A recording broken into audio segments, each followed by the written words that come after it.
I never thought a glance could feel like a confession, but that afternoon changed everything. She was standing by the kitchen window, the late afternoon sun casting soft shadows over her face. Her hair, streaked with silver but still thick and wild, caught the light like something alive. I was supposed to be just visiting my friend's house, but I found myself in the doorway, caught somewhere between wanting to leave and wanting to stay. She didn't say anything when she noticed me. No words, no awkward clearing of the throat, just that look, the kind that hangs between curiosity and something else I couldn't name. I looked away quickly, heart suddenly loud in my chest, but when I glanced back, she was still watching. Not judging, not angry, just watching. Her hands rested lightly on the counter, fingers trembling just a little. I wondered if she felt the same pull I did, that strange, tangled mix of wanting and holding back. I knew she was more than a friend's mom.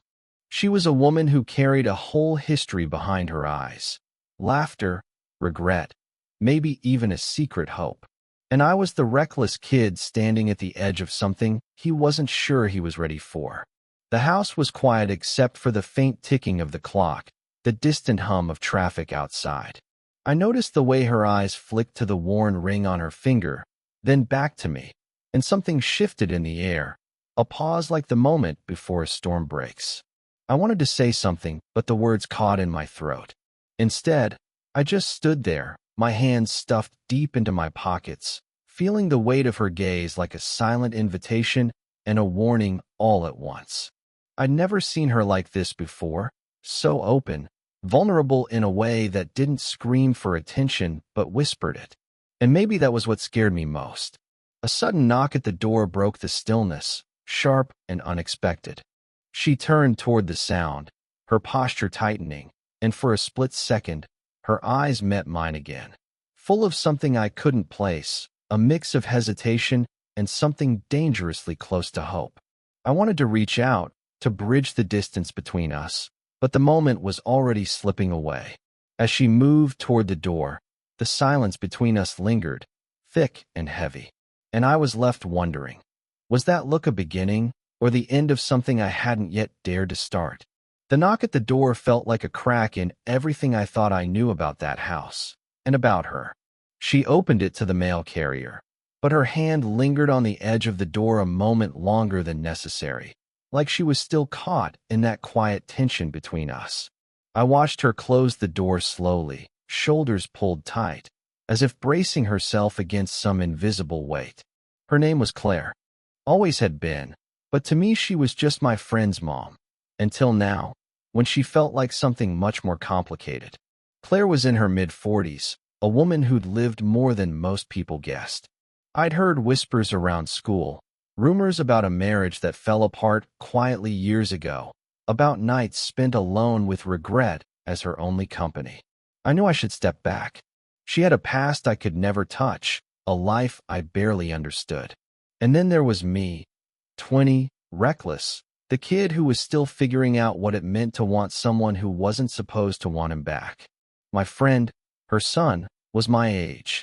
The idea of crossing that line felt reckless in a way that made my chest tighten every time I caught her watching me. She wore the past like a shield. Quiet smiles, hands folded just so, eyes that always seemed to be weighing the cost of every word. And yet, when she looked at me that afternoon, there was something fragile and unspoken, like a door cracked open in a house long locked up. Inside, I was a mess of thoughts I wouldn't admit out loud. I told myself it was just curiosity, that I was imagining things, that this was wrong on every level.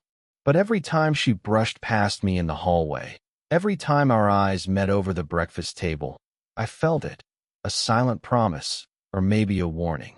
She once told me, in a half-joking way, how she missed feeling seen, not as a mother, not as someone's ex-wife, but just as Claire.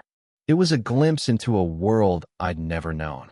And I realized then that maybe she saw something in me too, not just a kid, but someone who could listen without judging, someone who could hold the silence when words failed. That evening, as we sat in the living room, the TV murmuring in the background, shadows stretching long across the floor. She reached out almost without thinking. Her fingers brushed mine as she handed me a book, a small contact but one that sent a pulse through my skin. Neither of us said anything. The silence between us was full, not awkward, but charged, like we were sharing a secret too fragile for words. I looked at her then and caught that look again. Not quite a question, not quite a dare, just a quiet invitation hanging in the air between us. ChatGPT said, "It was late when I heard footsteps outside the living room door, soft but deliberate." Claire froze, her hand halfway to the book she'd just handed me. I turned, heart skipping. Her husband's voice echoed faintly from the hallway.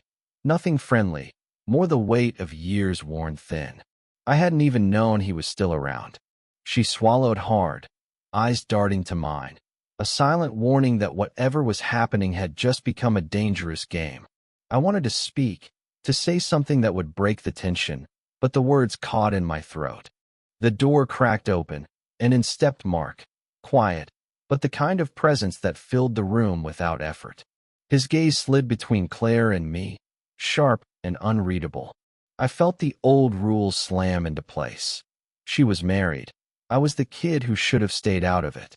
Claire's hand twitched at her side, fingers trembling as she stepped back, her eyes clouded with a mixture of fear and something else, something I hadn't seen before. I wanted to reach for her, to tell her it was okay, but Mark's eyes stopped me. The room felt too small, the air thick with things left unsaid. A sudden noise from the kitchen broke the silence, a glass clinking. Mark turned his head sharply, his jaw tightening. Claire looked at me, her breath catching, and for a moment, the years between us seemed to meld away. I leaned in, heart pounding, every nerve screaming to close the distance. Our faces hovered inches apart, close enough to feel the heat of each other's breath. But then, just as quickly, she stepped back, eyes refusing to meet mine. "I shouldn't," she whispered, voice cracking. The moment shattered, replaced by a heavy quiet that pressed down on us both. Mark cleared his throat, a reminder of the world we were supposed to live in, the rules we weren't meant to break. I felt torn between the pull to stay and the need to run. Claire's gaze lingered on me a second longer before she turned away, shoulders trembling like she was holding back a storm.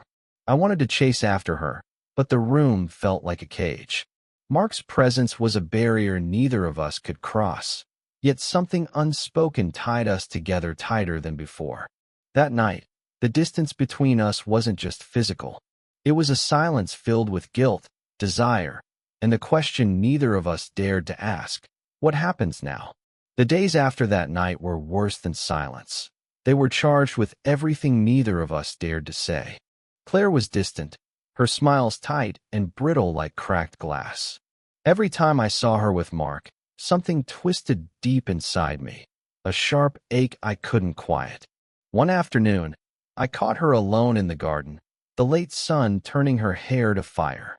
She was pruning roses, fingers stained with thorns, her face drawn tight with concentration. I stepped closer, heart racing, desperate for some sign she felt what I did. "I'm not like I used to be," she said suddenly, voice low and raw. "There are things I thought I'd buried, things I'm scared to face." I swallowed hard.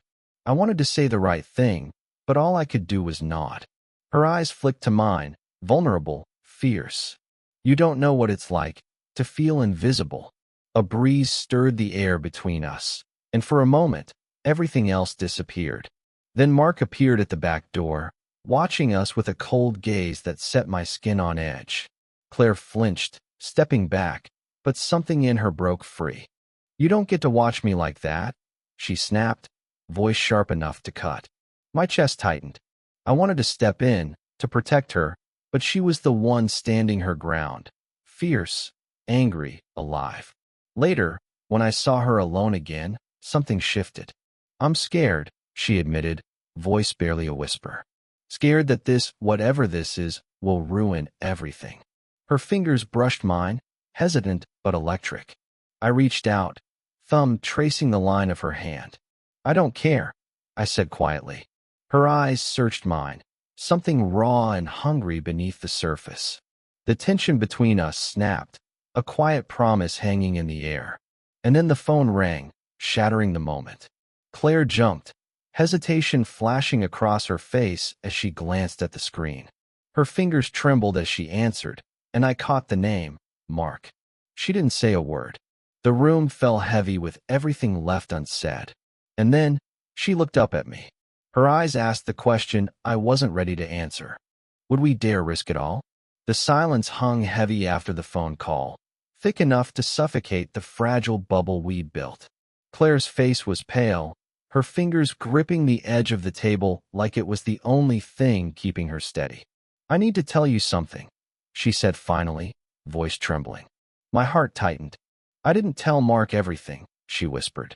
There's something he doesn't know. Something that could change everything. I waited, every nerve alert, but the words didn't come. She looked away, eyes misting over. Last week, he found a message on my phone. From you. A cold rush swept through me. I thought it was just curiosity, something harmless. But it wasn't. Mark's been watching me more closely since then, every look, every step. I swallowed hard, guilt wrapping tight around my chest. And the worst part, she said, voice cracking. He confronted me this morning. Said if I didn't end whatever this is, he'd leave. Take everything with him. The world shifted beneath me. Everything I thought was ours suddenly felt like walking on glass. Claire's hands trembled as she reached for mine. I'm scared, she said, barely a breath. Scared I'll lose my family, and maybe even you. I wanted to pull her close, to promise it would be different, but my voice caught in my throat. Then, a new sound, footsteps outside the window. I glanced up. My friend's younger sister was there, eyes wide, phone in hand. I didn't mean to eavesdrop, she said quietly, stepping back. But I overheard everything. My blood ran cold. Now nothing was safe. Not the secrets, not the silence. Claire's face hardened, fierce and vulnerable all at once. We have to decide, she said. Do we fight for this, or let it go before it breaks us all? Her question hung in the air, heavy with heartbreak and bold defiance. And for the first time, I wasn't sure which choice was the right one. The house was quiet except for the low hum of the heater struggling against the chill. Claire and I sat opposite each other at the kitchen table, the space between us heavy with everything unsaid. Her eyes didn't waver this time. No shame, no hesitation. Just raw honesty that cut deeper than any words could. I'm tired of running, she said, voice steady but soft. Tired of hiding behind what's expected, what's safe. I reached out slowly, my fingers brushing hers. The touch was shaky, imperfect, real. Whatever happens, I said, I'm here.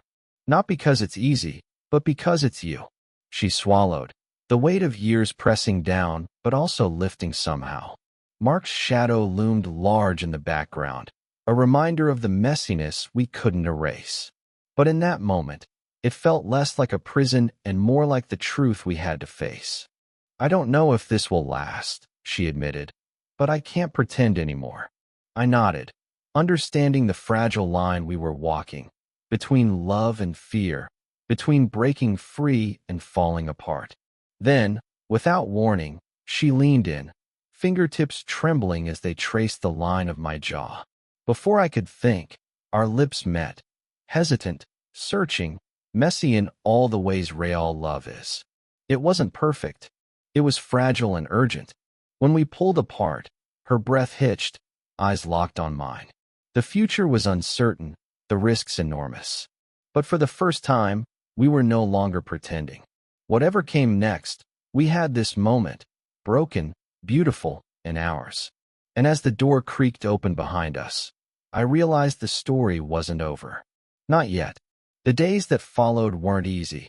They never are when you cross a line no one expected you to.